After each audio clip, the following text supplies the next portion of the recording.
name is Antoinette Davis. I'm here to speak with you this evening about Black Lives Matter. Now, for over 400 years, Black lives have been suppressed and oppressed. Criminalization, death, excessive incarceration, as well as poor living conditions, lack of adequate housing and education has been the ending result.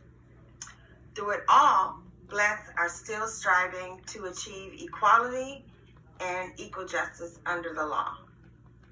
But far too often, criminal justice system treats Blacks and people of color, men and women, and children alike, more harshly. The facts are that Blacks are incarcerated 6 times more higher than the rate of whites and employed at a rate much lower than whites. Black adults are much more likely to be targeted by police officers because of their race. Why does Black Lives Matter? Why do we say Black Lives Matter opposed to saying all lives matter? Why do we wear the hats and the t-shirts and walk around Black Lives Matter? Well, we say that we do those things because of a couple of reasons. Black lives are being devalued.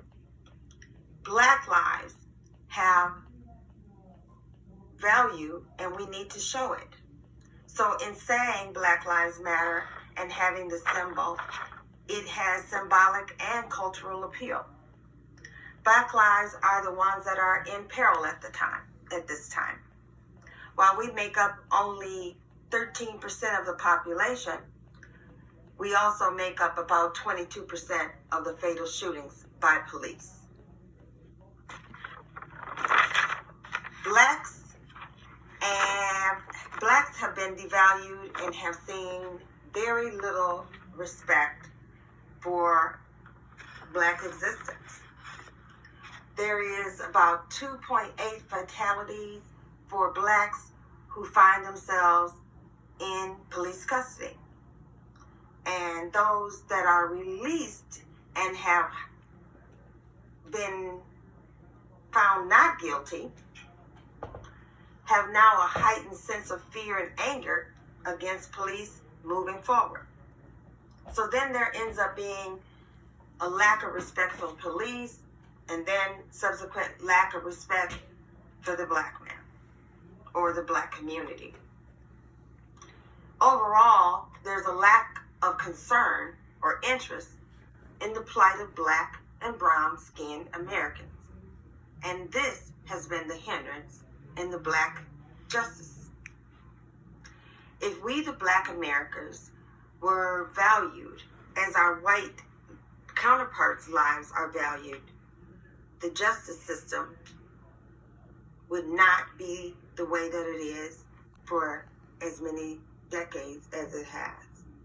We would see some change. Our struggle, our fight would not have led us to the 20th century. And we're still fighting for the same equality that Martin Luther King and people before us have fought for. This has gone on for decades and seems to be socially acceptable. But that really isn't the case, as we can see from all the uprising and the protests and the marching. So let's look at the second reason that we say Black Lives Matter.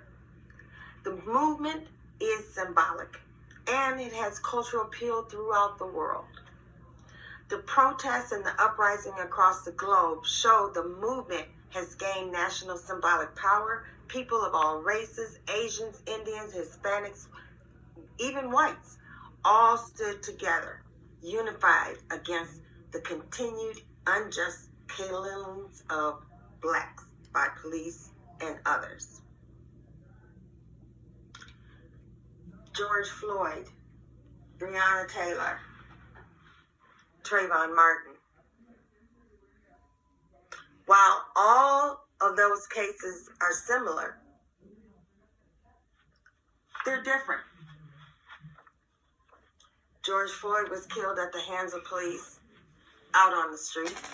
Breonna Taylor was killed by police while in her home. And Trayvon Martin was killed by a citizen that, for the reason of a hoodie, felt threatened. What they have in common is how the system devalued their deaths and their lives. Now, let's take a good look at Black Lives Matter. Along with the uniting of all other groups and organizations, it has the potential to greatly improve the vision of equality for all. That is what we strive for. That is what we want.